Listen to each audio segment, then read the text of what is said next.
ಬೆಂಗಳೂರಿನಲ್ಲಿ rowdy sheeter ಬರ್ಬರ ಹತ್ಯೆ ಆಗಿದೆ. ಬಂಡೆಪಾಳ್ಯದ ರೌಡಿ ಶೀಟರ್ ಶಬ್ಬೀರ್ ಕೊಲೆ ಆಗಿದೆ. ನಿನ್ನೆ ರಾತ್ರಿ 11 ಗಂಟೆಯ ವೇಳೆಗೆ ನಡೆದಿರುವಂತಹ ಹತ್ಯೆ ಇದು.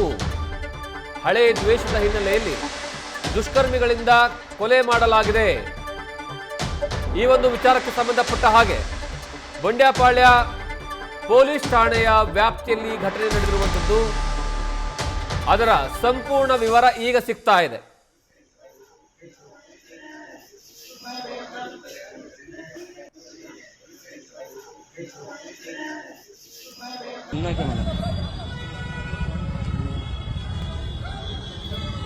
ಬೆಂಗಳೂರಿನಲ್ಲಿ ಮತ್ತೆ ನಿನ್ನೆ ರಾತ್ರಿ ರಕ್ತ ಹರಿದಿರುವಂತಹ ವಿಚಾರ ಗೊತ್ತಾಗ್ತಾ ಇದೆ. ನೀವು ದೃಶ್ಯಾವಳಿಗಳಲ್ಲಿ ನೋಡ್ತಾ ಇದ್ದೀರಾ.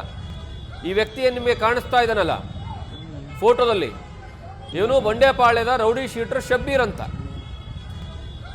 ಆ ವ್ಯಕ್ತಿಯ ಹತ್ಯೆಯನ್ನ ನಿನ್ನೆ ರಾತ್ರಿ ಮಾಡಲಾಗಿದೆ.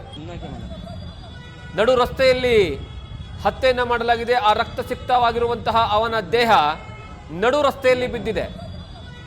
ಅದಾದ್ಮೇಲೆ ಅವನ್ನ ಆಸ್ಪತ್ರೆಗೆ ದಾಖಲು ಮಾಡಲಾಗುತ್ತೆ. ಆದರೆ ಘಟನಾ ಸ್ಥಳದಲ್ಲೇ ನಿನ್ನೆ ರಾತ್ರಿ ಆ ದುಷ್ಕರ್ಮಿಗಳೇನು ಹತ್ಯೆಯನ್ನ ಮಾಡಿದಾರಲ್ಲ, ಘಟನಾ ಸ್ಥಳದಲ್ಲೇ ಎಲ್ಲಿ ಅವನ ಮೇಲೆ ಅಟ್ಯಾಕ್ ಆಗುತ್ತೆ ಅದೇ ಸ್ಥಳದಲ್ಲಿ ಆ ವ್ಯಕ್ತಿ ಅಸುನೀಗಿದ್ದ ಅನ್ನುವಂತಹ ವಿಚಾರ